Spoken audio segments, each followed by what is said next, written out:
Hey there, viewers. Are you trying to stop smoking? It isn't easy, but with dedication and the right kind of help, you definitely have a shot. Ever wondered what makes nicotine so addictive in the first place? Knowing how nicotine addiction works can go a long way in helping you beat it. In today's video, we're going to talk about nicotine addiction. Who can get addicted? How does nicotine affect you? What makes it such a powerful substance? What makes it so hard to quit? We'll be talking about all of these and more. Who can get addicted to nicotine? People usually start smoking in their teenage years. It starts as a cool thing to do for most, while others just start because they wanted to see how it felt. If your parents are smokers, you're also likely to start yourself. Movies and video games also play an important role in making smoking look cool. Although ads for smoking are rare, they do still exist in the media. Research suggests youngsters who see their favorite actors smoking in movies tend to mimic the same behavior. There are not a lot of people who can say they tried smoking and didn't get addicted. Anyone who uses tobacco in their teens is more likely to become addicted. According to one study, around 9 to 10 adults that smoke tobacco started doing so before they turned 18. In fact, nearly everyone who smokes started by the time they turned 26. Do you smoke? How old were you when you started? How does nicotine affect you? The nicotine in tobacco, along with other chemicals, goes directly into your bloodstream after being inhaled by the lungs.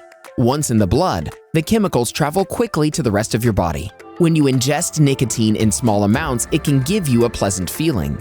This is especially appealing when you're on edge and stressed out. Because of this, you only want more nicotine, which would make you want to smoke more tobacco. The nicotine essentially acts on your brain chemicals and central nervous system, so you get into a good mood after smoking. Nicotine is similar to any other habit-forming drug. It floods your brain chemicals with dopamine, which is known to be a rewarding chemical. In addition to dopamine, nicotine also raises your adrenaline. Not enough to notice, but enough to get your heart pumping. As soon as you take a puff, the nicotine reaches your brain within seconds. At the same time, the effects of nicotine on your mood are not long-lasting. The effects tend to wear off after a few minutes. Once that happens, you start to feel edgy and irritable. While they're not exactly withdrawal symptoms, you do feel gross. This is when your brain starts craving nicotine again, which ends up with you lighting up once more.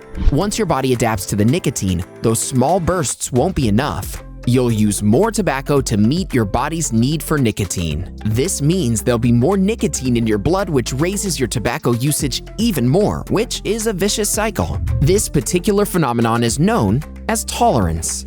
After a period of time, the nicotine will reach a level where you have to keep up your tobacco usage to maintain those levels.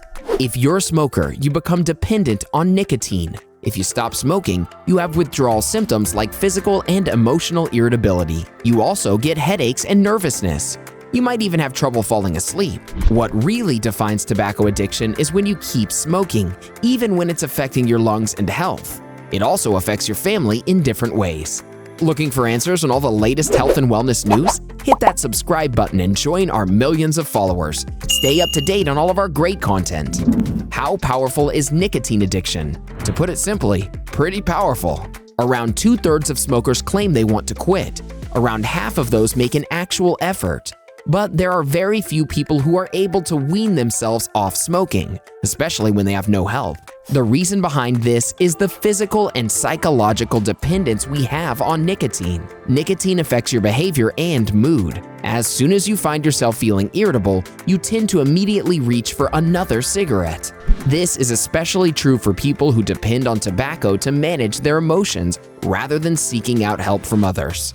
As a result, quitting tobacco can become more difficult than it should be. For some folks, smoking is part of their social life. They want to be around people who happen to be regular smokers, so they feel the need to join them in that activity. If that's the case, then it's twice as hard to quit smoking. Research even suggests it's harder to quit smoking than it is to get off dangerous drugs like cocaine and heroin. Many studies have been done on this subject over the years. Research has also shown 18% of participants who were regular drinkers were able to quit boozing. As much as 40% of cocaine or heroin addicts were able to get off the wagon. But when it came to smokers, only 8% of participants were able to quit tobacco. This shows what a powerful and addictive drug nicotine can be once you get used to it.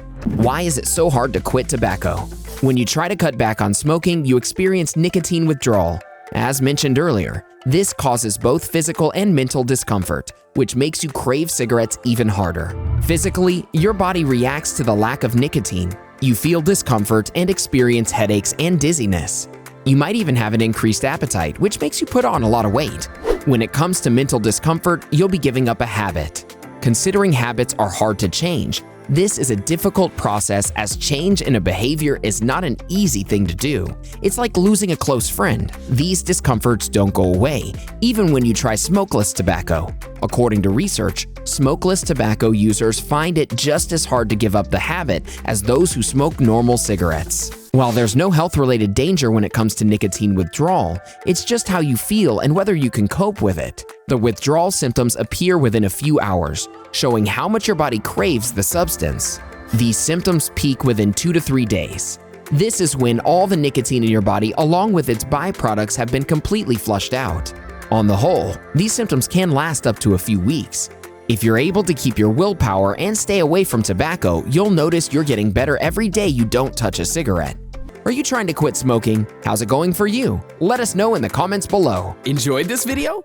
Hit like, share, and subscribe to Curiosity. Wait! Why not fulfill your curiosity by watching these other awesome videos? Go ahead, choose the left or the right video and enjoy.